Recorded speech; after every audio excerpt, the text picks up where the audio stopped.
It's Friday, February 10th, 2012, and this is news. The Obama administration under fire for forcing religious employers to provide workers with free contraception and other child preventative services today announced an accommodation aimed at addressing the concerns of the Roman Catholic Church. The president said church-related employers will now need only to provide 24/7 monitoring of employees to enforce sexual abstinence.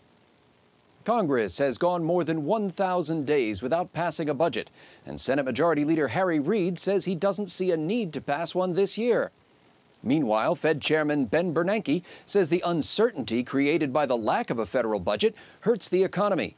President Obama's spokesman this week took a strong stand on the issue.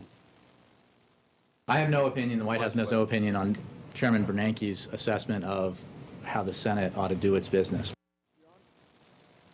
Stay tuned to PJ Newsbreak for more on this fast-developing story.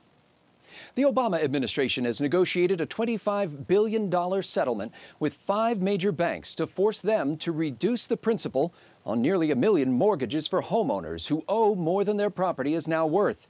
In exchange, the Justice Department will call off its probe into allegedly abusive foreclosure practices. Negotiators for the banks and the government reportedly missed the Super Bowl Sunday night as they hammered out the final details of the package. About 60% of mortgages are held by government-owned mortgage giants Fannie Mae and Freddie Mac, whose executives did not take part in the negotiations due to a previous commitment to watch the Super Bowl. By the way, the Giants won. This just in. Still no budget vote in the U.S. Senate and no opinion from the White House. More news as it breaks.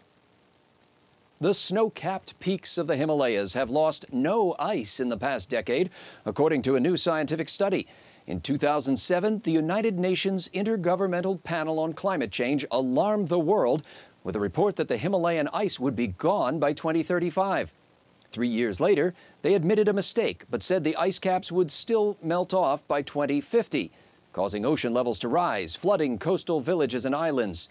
Despite the new evidence that the ice caps have not changed, scientists encouraged the public to remain alarmed and said politicians should not allow the new facts to deter them from pumping millions of dollars into climate change research until they can develop a frightening new theory. And finally today, we're just getting late word from the White House on our earlier story that Congress has not passed a budget in more than 1,000 days. It looks like the president now has no opinion.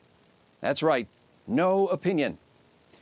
A note for our affiliates down the line, we may break into programming as this story continues to unfold. For PJ Newsbreak, I'm Scott Ott. Click on pjtv.com throughout the day for your antidote to the obsolete media.